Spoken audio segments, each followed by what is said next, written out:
We arrived in Istanbul from Bucharest this morning and we've come to Beyoğlu, which is the European side of the river.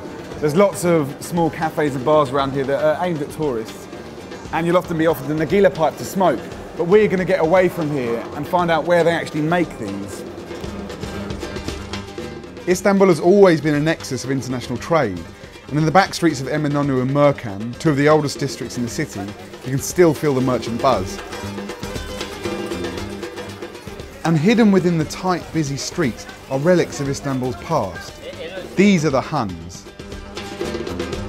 In between the 15th and 18th centuries, dozens of these Huns served a vibrant community of foreign traders with somewhere to warehouse their goods and tie up their camels for the night.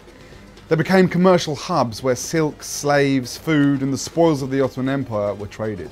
Maybe.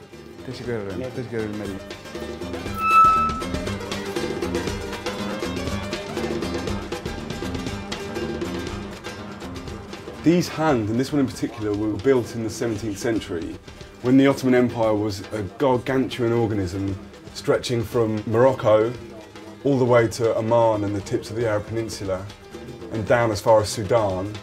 In the north it took up most of southeastern Europe and the whole of the Black Sea, and Istanbul was the focal point.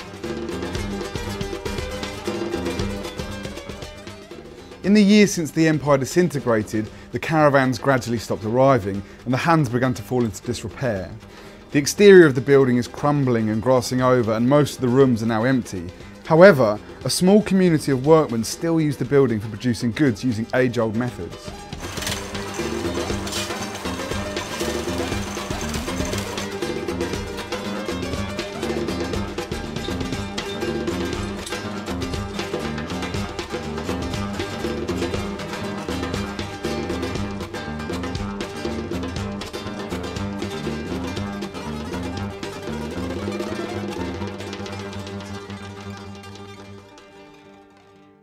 One of the most refreshing things about visiting the Han is feeling part of an old Istanbul that isn't drenched with tourists.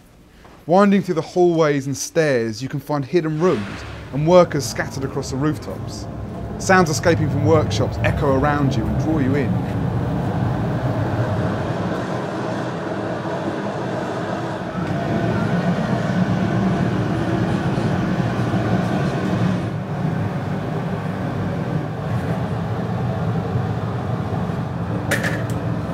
These all say the Atlas Grand Hotel on them. I'm wondering where it is.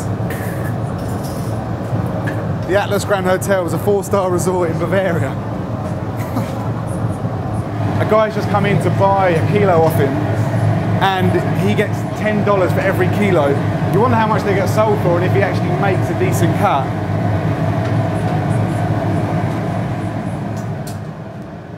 However small the profits are, these traders and workmen are keeping the Hun alive. Over the last week, I've travelled from London to France to Germany, through Austria, Hungary, Romania, Bulgaria, and now here. And this is where my journey finishes, at the boundaries of Europe and Asia. On the roof of a building that for centuries was the end of the line for people who had travelled across continents to get here. And tomorrow is back home.